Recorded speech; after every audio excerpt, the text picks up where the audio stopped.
and we can ride the boogie, share that beat of love. I wanna ride. What is up, y'all? Welcome back to another video. Today I am going through all of the books that I read in the months of May and June. So far this year I've read almost 30 books. If you've missed any of my other book reviews, they are all in a playlist, but these are all the books I've read for May and June. Mostly romance, mostly Black romance at that. So if you want to hear my thoughts, if I think you should read them, would I recommend them, yes or no, I have some very popular picks in this video. So if you want to hear any of that, then keep on watching. If you see me looking down, I also write all of my book reviews on my blog, naturalblackvegan.com, and so I'm just reading like some of the notes I took. So let's start in May. During the month of May, I read 4 books, and those 4 books are The Worst Best Man by Lucy Score, Stuck in the Country with You by Zuri Day, Can't Get Enough by Kennedy Ryan, and What a Match by Mimi Grace. So I'm going to go into kind of what I thought of each book, a little summary or synopsis, any tropes you should know about, and then finally what I recommend it and how many stars I would rate it. So I started with The Worst Best Man by Lucy Score. I'll put a picture of it up here. I did own the physical copy of this book, but I ended up donating it to Goodwill. So let me tell you what it was a little bit about. So this book was more of like a romantic comedy, and the main characters were Frankie Baranski and Aidan Kilborn. So Frankie was the maid of honor at her best friend's wedding. Aidan Kilborn was the best man. Frankie was not happy to be dealing with Aidan. She thought he was like arrogant, rich, shallow, so she was not happy to deal with him. But this wedding had so much drama. Like, the groom got kidnapped, the bridesmaids were fighting each other, and Frankie and Aidan kind of had to bring it back together. But the unexpected plot twist is that Frankie and Aidan kind of end up falling for each other, even though they are exact opposites. So I know that plot sounds kind of interesting, but when I read the back cover of the book, they made it seem like the book was mainly about this wedding.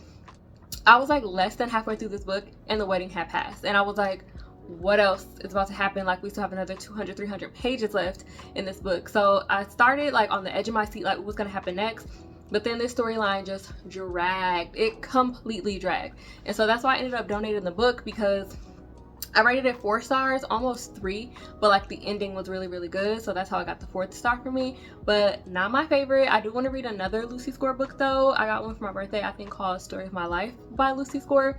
So I want to read another one of her books. It wasn't the writing, it was just that particular plot dragged. I did want to know any like tropes that I noticed in the book. So it does have a plot twist.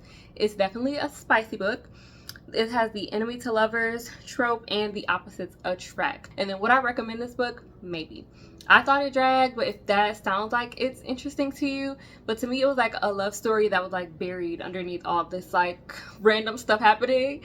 So yeah, if it seems worth it to you to get to the love story through all of that extra and all of that fluff, then yes. But if you're just like, no, I just want a romance, I just want to get to the point, then don't read this one. The second book that I read in May is Stuck in the Country with You by Zuri Day, and this one is a Black romance. I read it on my Kindle, so I don't have like the physical copy of this book, but let me give y'all a little synopsis of what happens. So Genesis Washington inherits her great uncle's farm, and she's not really sure what to do, but what she does know is that she cannot stay there when her old enemy and her one-night stand, Jackson King, lives next door. So Genesis is a city girl. She doesn't want Jackson's help, and he's like really, really charming and sweet and attractive, and so it kind of uncovers their love story. I thought this book was really, really cute. It was predictable, so it's one of those like fluffy, sweet, predictable romances, like not any huge plot twists or anything like that. I kind of think of this book as a palate cleanser, so when I'm in between books with like huge plots or like books that have a lot of depth or emotion or passion, this is a kind of like an easy read to just like get you through to the next one, you know, palate cleanser. It had drama, it had spice, it had romance. The characters were very likable and relatable, so I thought it was cute. I did have a favorite quote from this one, and it is, "Sometimes things happen in life that are not all right or all wrong, all black or all white. We have to make sure the decisions made in those situations are coming from our heart, not just our head, that they're not being made out of fear or what ifs or based on what happened yesterday or with somebody else." So I did end up giving this book 4 stars. It has the enemies to lovers trope, small town romance, second chance romance, Black romance, and then a little bit of spice. So I loved it. I would recommend it if you like soft, sweet, fluffy romances with not a lot of drama. Then yes, Stuck in the Country with You is one that you will enjoy. The next book that I read, y'all know I had to read it. I pre-ordered it, so it got here like the day this book released, and it was Can't Get Enough by Kennedy Ryan. If you are anywhere on like book talk or you're into any type of book content, you know that in the spring everybody was talking about this book. So Can't Get Enough is the third and final book in Kennedy Ryan's Skyland series. It focuses on a group of 3 friends, and so the first book, Before I Let Go, was Yasmin's story. This Could Be Us is the second book based on Soledad's story, and then Can't Get Enough is the last book based on Hendrix's story. And the cover alone of this book is just everything. And as you can see, I had so many favorite quotes, like just post-its all throughout the book. But you already know this one was like a 5-star read for me, but let me give y'all a little bit of a synopsis. And when I read these synopses, they're in my own words. So this is kind of how I interpret the summary of the book. So I wrote, oh, this one is a contemporary romance, by the way. And it says, Hendrix Berry is sure of who she is. A great friend, a rich auntie, a doting daughter, and a business mogul. Her life is like a dream. Well, all except the romance department. But all that changes when she meets tech billionaire Maverick Bell. There are only 2 problems.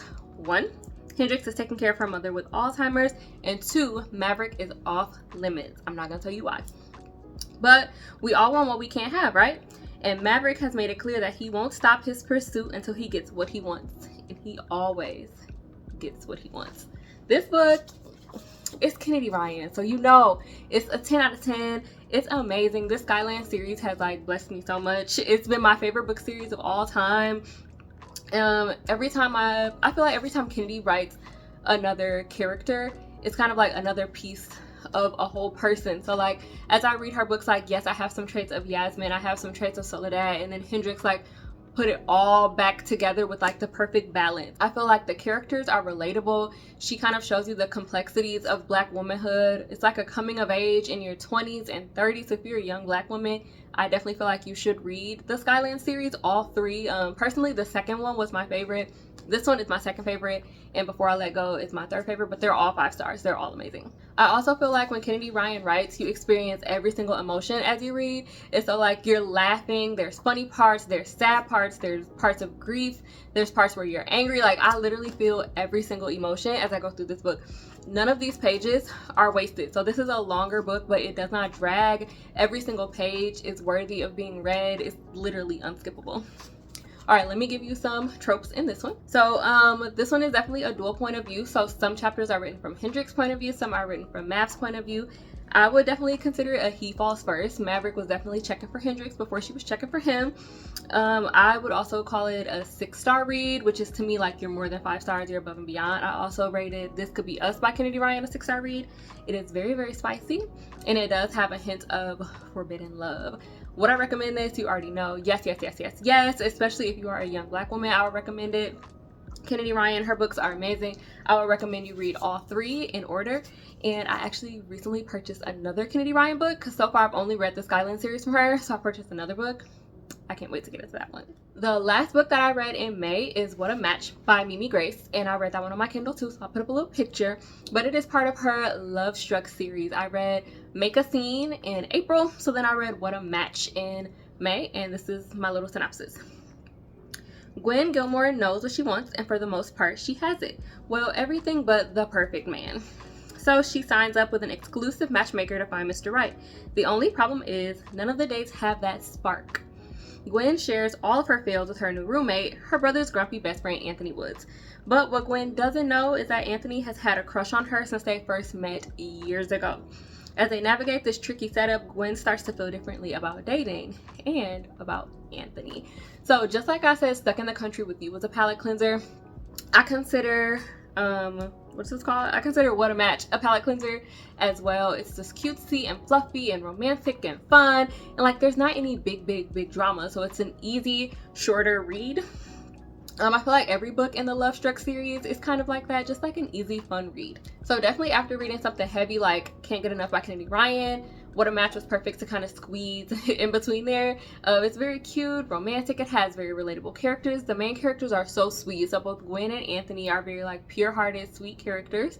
And so I thought this book was a great one. I rated it 5 stars, which Make a Scene, I think I rated 4, but What a Match was definitely 5. I read the 3rd book in the Love Struck series in June, so I'll get to that one a little bit later. But I think with every book, Mimi Grace's writing and the plots improve. So What a Match and then the last one, Take a Hike, are definitely better than the first one. This book has some spice. It's a black romance, but it does have forced proximity, he falls first, best friend sibling. Yeah, so would I recommend this book? I would say yes, especially if you like cute, fluffy, sweet romances, you want to get into the romance genre. I think the Love Struck series is perfect. Alright, so that was all I read in the month of May. Now I'm going to get into the June books.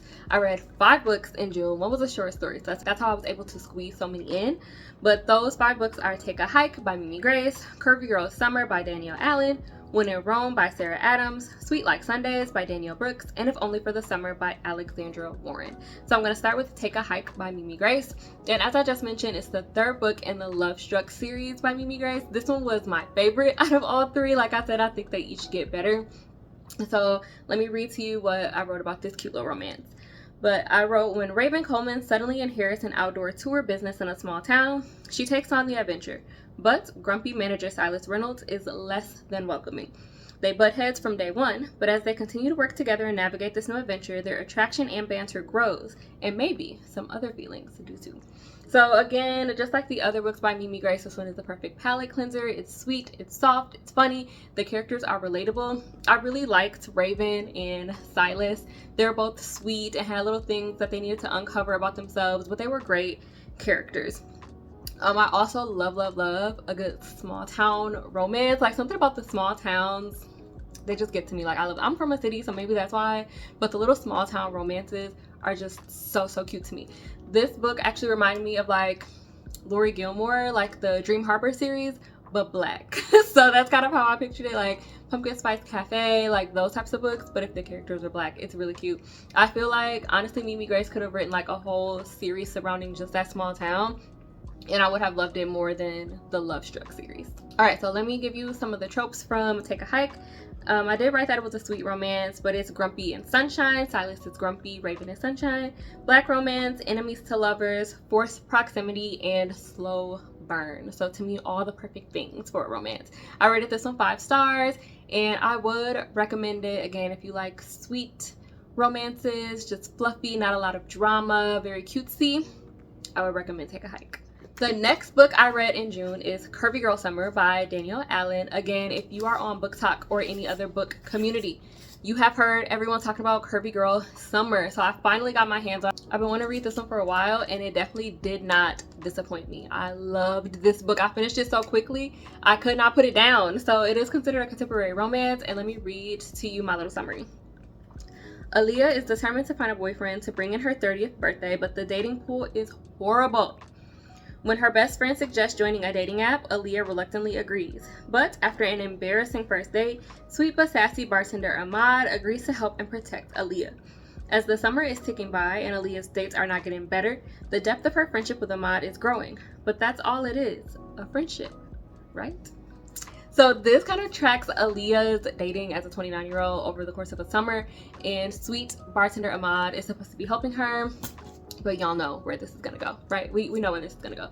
This book was so funny. Like, it literally had laugh out loud moments where I was sitting there by myself laughing. Danielle Allen's like wittiness, her banter, the back and forth, I loved it. The characters were deep, but they were sweet. They were relatable. We got to hear a lot about their backstories and how they became the people that they were.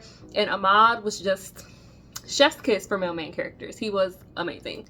So opposite to how like Mimi Grace's books are all fluff, Curvy Girl Summer had depth, it had romance, it had humor, it had spice, it had relationships, relatability, like just trauma, all the things that put together to make a really deep, like good read. Kind of like when you read Abby Jimenez series and she kind of holistically wraps up the character. I feel like Danielle Allen did a great job of doing that as well. I know I was skipping some of my favorite quotes from some of the other books. I'll try to put them on the screen if I remember, but my favorite quote from this book was, "They said the dating pool has pee in it, but I was convinced there was poop in there too. No chlorine, just poop, algae, and bacteria." So very funny. Let me read you some of the tropes too. So this one was definitely spicy. Like, it just opened like page 1 with an extremely spicy scene. So if you're not into spice, don't read this one. But it is hilarious. It's a black romance. It has friends to lovers and slow burn. Like, it took the whole entire book for the romance to unfold, and the ending was chef's kiss. The ending was perfect. Like, when I got to the last page, I was like, no. Like, I actually said no out loud because I did not want the book to end. So of course I rated it 5 stars. I would recommend it unless you don't like spice, but it has all the romance, the humor, the depth of a great book. I know there is a second one in this series called Plus Size Player, and I do plan on reading that one at some point, but it's really popular right now, so I kind of want to wait till it dies down a little bit, and then I'll pick that one up. The next book that I read in June is When in Rome by Sarah Adams. I know the character's like a drastic difference to Curvy Girl Summer, but I accidentally read Beg, Borrow, or Steal, which is book number 3 in the When in Rome series. I did not know that it was a series at the time, so I read Beg, Borrow, and Steal. I loved it, so I went back to book number 1, which is When in Rome. This is a very sweet romance novel. I love the way Sarah Adams writes. She's another one of those authors that kind of pulls at the heartstrings, such as Abby Jimenez and Kennedy Ryan. Christina Forrest, definitely up there with one of my top authors. Like Sarah Adams quickly become one of my favorite. But let me read you my little summary I wrote. Amelia Rose was running away. It sounds crazy that a rich, famous pop star would want to run away from all of that, but Amelia was lonely, tired, and misunderstood. When her car breaks down, she ends up in the small town of Rome, Kentucky, right in grumpy baker Noah Walker's front yard. Although he is annoyed by her presence, Noah agrees to let Amelia stay in his guest room until her car is fixed. As they spend time together, Noah starts to notice cute, charming things about Amelia, and Amelia realizes that Noah isn't mean, he's just jaded and guarded. As her time in this charming town comes to an end, they both realize that maybe they can actually enjoy each other's company more than they thought. So I thoroughly enjoyed reading this book. It is very cute. It has that small town romance vibe that, again, I told you I already love. Like, you can get me with a small town romance every single time, and this one does. The characters are relatable, they're cute, they're funny, they're not annoying. I hate when books have annoying characters, and then they have all this backstory and family and friends and drama, and it's just so very interesting. Unlike most of the other books, this one does not have spice, so if you're not into the spice and you just want the romance and the plot, read this one. But the plot was definitely plotting. This one was good. It was good. I did have a favorite quote from this one, and it is, "Care is reckless because it doesn't come with the seatbelt that selfishness offers. Care has so much to lose and almost always ends in heartbreak." So very deep, very cute, very relationship-y. Some tropes that I wrote down were dual point of view, small town romance, opposites attract, forced proximity, and slow burn. Again, everything that makes for a great romance. I gave it 5 stars. Of course, I would recommend it, especially since it doesn't have that spice. There's something for everyone in When in Rome. So yes, I cannot wait to read book number 2, which I think is called Practice Makes Perfect. Don't quote me on that, but I cannot wait to read that one, and it's already in my Amazon cart. The next book I read is Sweet Like Summers by Danielle Brooks. I'll put a picture of it here because I read it on my Kindle, and it was a short story, a romance novella, and I've never read one of those before, so it did disappoint me. But I'm gonna read you the little summary. It says, Sade has lived next door to her neighbor Ace for a year, and they've barely said a few words to each other. But all that changes one Sunday in April, and after spending 4 Sundays together, their lives are changed forever. Now, I've only read one romance short story before, and that was by Abby Jimenez, who in my opinion is one of the greatest authors of all time. So when I read this one, I was highly disappointed. I only ended up rating it 3 stars. It's just like, I feel like you have to be a really good seasoned writer to fit a deep romance into only 60-70 pages, and Danielle Brooks could not do that adequately in my opinion. The storyline was like the spice came out of nowhere. There was like random grief just thrown in there somewhere. I feel like the characters didn't have enough time to develop for me. Like, they seemed likable, but like how much can I know you over the course of 60 pages? So like, I don't think she did a great job like really writing and capturing what you need for a romance to be a short story. But it did have dual point of view, a little bit of spice, and neighbor romance. This one is also a black romance as well. I don't know if I recommend this one. I would say no. I would be open to reading something else by Danielle Brooks that's not a short story, so I can see more of her style and her writing and her depth. But yeah, I did have a favorite quote in this one though, and it was, "Life and love are fleeting. Don't miss out on either one of them." So I feel like this story, it just lacked depth, it lacked humor, it lacked a true love story, and I would have loved to see it go deeper and maybe be like a full-length book. Then I probably would have liked it. Alright, the last book I read in June is called If Only for the Summer, and it is by Alexandra Warren. I read it on my Kindle, so I'll put up a picture. This book, I literally read it in one day. I could not put it down. It was so good. It is a romance, so let me read you what I wrote. First grade teacher Nova Grant is excited when her best friend invites her to stay at her luxury condo in Miami for the summer. What she doesn't know is that her best friend's husband also invited his friend, single dad Guy Thompson, and his toddler Jax to stay at the condo. Even though there is an undeniable attraction between Nova and Guy, and she is in love with cute little Jax, they know nothing serious can happen because their days together are numbered. But a lot of feelings can develop over the course of one summer. They just need to figure out if it's love or if it's only lust. I instantly fell in love with this book. I loved the characters, and I literally read this June 30th in one day. So, loved it. Both of the characters are teachers, which is relatable to me as a teacher, and it gives like the same vibe as Church Girl by Naima Simone, which I read earlier in this year, that I also really enjoyed. It's funny, it's spicy, it's deep. I love the characters. Like, both of the characters are just so funny and so cute, and that made it easy to read. This one is a quick romance. It doesn't have a lot of drama and a lot of twists and turns, but I did enjoy the plot of it, so it was 5 stars for me, like 5 stars. My favorite quote was, "Then again, nothing about Nova really felt clingy. Her presence more like a fixture, a foundation, something solid, something familiar." So I rated this one 5 stars. Let me give you some of the tropes. So it was definitely spicy, dual point of view, summer romance, forced proximity, and it does have the single dad trope. So if you're not into the whole single dad thing, put this one down. But I think you should try it. I would say it's worth the read. I enjoyed the characters. They were cute. I love the story.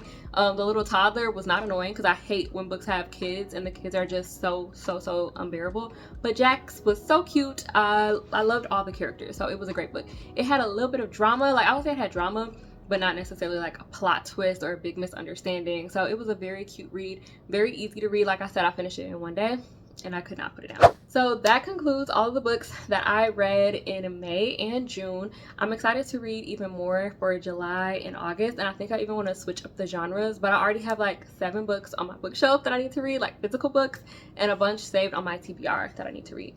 But as always, if you want to get these book updates monthly instead of bi-monthly, make sure you subscribe to the blog, naturalblackvegan.com. I upload every month all of my book reviews, like more in depth and what I really think. This is kind of just like the quick rundown of it.